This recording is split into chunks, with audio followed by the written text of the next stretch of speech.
Hey everybody, it's Chance, Mills 8102, and today I thought it was time to discuss something that's been on my mind quite a bit lately. About 3 weeks ago, the talk got released between John Vervaeke, Daniel Schmachtenberger, and Ian McGilchrist.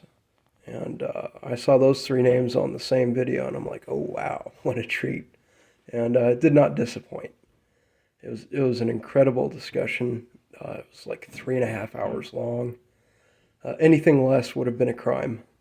But one moment that really stood out for me was when Daniel Schmachtenberger talked about how making the implicit explicit kills the thing, referring to an earlier work by McGilchrist. And that moment really has been a thorn in my side. Um, I've been thinking about implicit premises that are imported into other ideas because an idea is never an idea on its own. It always carries premises within it, some which are explicit and almost all are implicit. Whether they're sort of hidden, they're known, and they're just not made implicit, they're occulted, perhaps might be the word. Uh, or if they're just unknown unknowns. You get into all these categories.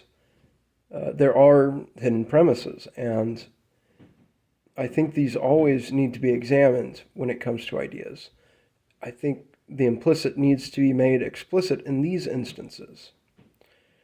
So I think this distinction needs to be unpacked a little bit, and what I'm actually referring to. I like to work on the whiteboard quite often. Uh, Not so much to give everyone else a bouncing ball to follow, but if it does that for you, then it's great. But I need a bouncing ball to follow because these ideas are always kind of scattershot for me, and they finally tie together at some point. And this idea of the implicit and the explicit has been showing up all over this little corner. I just listened to a talk with Karen Wong and Brad. I don't know his last name. It wasn't listed in the description, but it was a really, really good talk that kind of centered on this implicit, explicit issue, and it kind of helped link some things together for me. Okay, so I think what's going on when we take the implicit, which is, uh, truth, reality as it is, and attempt to name things and, put some handles on it, create some distinctions and stuff, and render it in a format that we can use, coarse graining. We're at risk of this idolatry. So I would say idolatry is treating the knowable as sufficient. So the realm of what's knowable, because there's implicit things that will never be knowable. So if we say, okay, well, we don't care about any of that. All we care about is what's knowable, what's quantifiable, uh, what's propositional, then I think that's sort of the grounds for setting up idolatry, which is reducing things to a few characteristics, which are then enveloped in a propositional format, which is then reified, made real, kind of sort of an ultimate thing. And it it is now an idol, and professing faith in the idol as being ultimate, axiomatic, is enforced, and this so there's like an enforced idolatry that tends to go on. One quote from that Karen Wong and Brad video towards the end there, I forget which said it, but truth once spoken becomes a lie, and they were quoting someone else, and they couldn't figure out who it was. But I thought that was significant, and they unpack that a little bit. When you take the implicit and make it explicit, you've reduced it down to something much just a signifier, something that points to truth, but is not truth itself. And I think it becomes a lie if we reify it.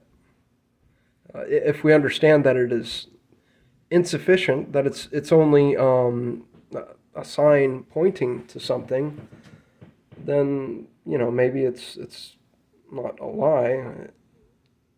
But if we take it to be ultimate, then it is a lie. So within ideas, so here's the key terms: implicit, explicit, idolatry, gnosis, and mystery. So ultimate reality is and always will be a mystery. It can never be fully known. The entire space cannot be explored, mapped, accounted for. Impossible. So in the same way, when we get certain ideas, they are in relation to everything else. This is my ontological position, that everything is connected to everything else. There are no isolated things. So, within an idea, we have all kinds of premises: known, unknown, hidden, or just the largest category, unknown unknowns. And so there can be certain ideas which are smuggled in within another idea. And I haven't really thought out the instances here. I'm sure if you thought about it, you could think of some. In the culture wars, this is what a lot of people are fighting over, is what are the hidden premises. And there was a speaker when I was younger who at the start of his talks always laid out his premises, made them explicit. Some of them, of course, because even he didn't know all the premises that were rolled up into what he was presenting. So what are we doing here? Gnosis, base reality. Okay, all right. So to me, gnosis is the idea that everything can be reduced down to some base elements, which can account for everything else. There's it's the base reality. There's the prime mover of everything, and everything else is just epiphenomena on top of this. So we see this with power. This is the main critique against what's been very crudely lumped together and called postmodernism, is that it views everything through the lens of power. Now, I don't know about you, but as a young man growing up, there's a lot of times where you get pulled to the side and someone tells you, look, this is how it is. It's this is the basic reality of things. It's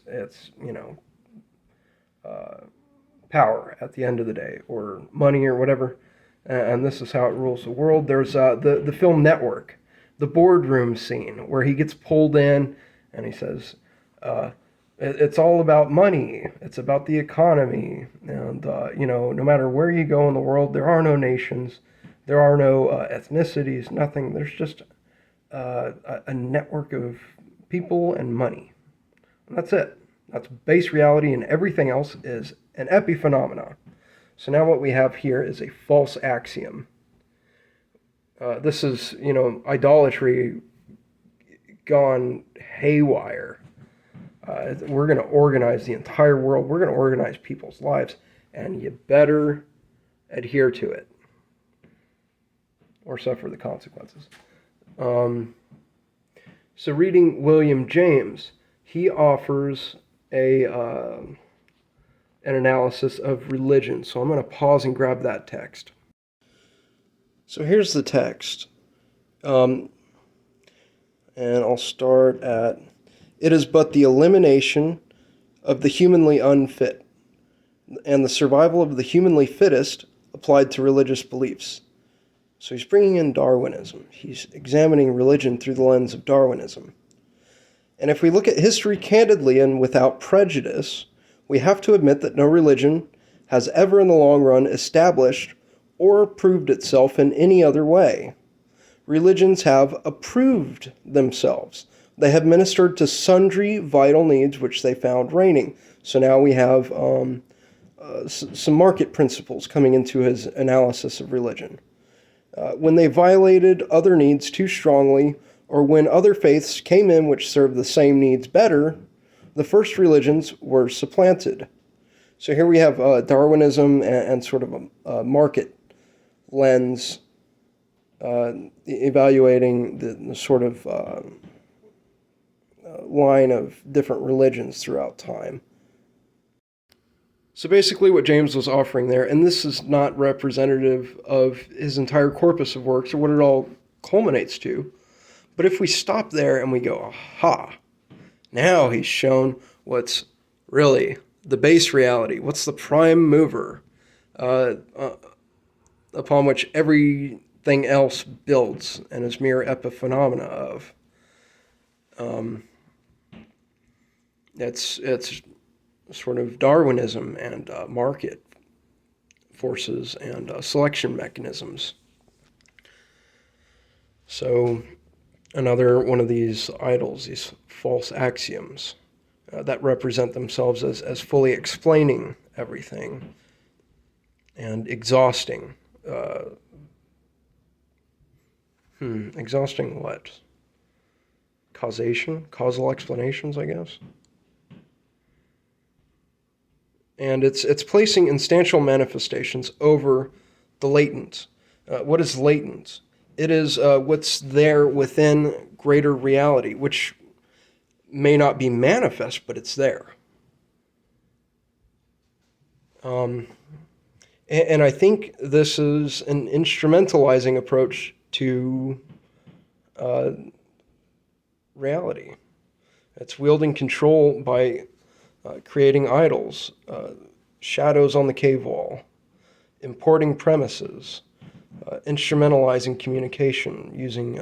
Okay, so here I was thinking about the whole COVID-19 thing when, they were talking about wear a mask, don't wear a mask, masks are effective, masks are not effective. When you issue advice to a population as large as the entire United States, and really, people all around the world pay attention to what's going on in the United States, and so they're talking to the whole world, and they have to tell them what to do. And in doing so, they have to take into account, we're going to say X, and people will do Y. So what should we... The desired outcome is Y. So what does X need to be in order to achieve that desired outcome? So it's not honest communication. It's using sort of Kentucky windage. It's adjusting such that, you get a desired outcome. So, and, that might have some utility. And it might even be a good thing to do sometimes. I know that's unpopular. I know that we all want the truth at the end of the day. But we have to understand that administrating a large group is very difficult and complex. And it can't just be a one-to-one thing because it's a mess. It's a mess. People are a mess. People aren't honest. People don't hear things and, take it as an honest communication. So there has to be some accounting for that in decisions about what will be communicated and how. So the reason why we should not, when we explicate something, we can't get away from that. I've heard Pastor Paul talk about how we are idolatry machines, I think was the term he used. Like we're doing idolatry all the time. I would push back a little bit on that. I would say that we have to create propositions, and we do have to take our propositions seriously. But we can do so without treating it as ultimate, with, at the same time, holding the realization that ultimate reality is a mystery and can never be fully explicated. It can never be sufficient.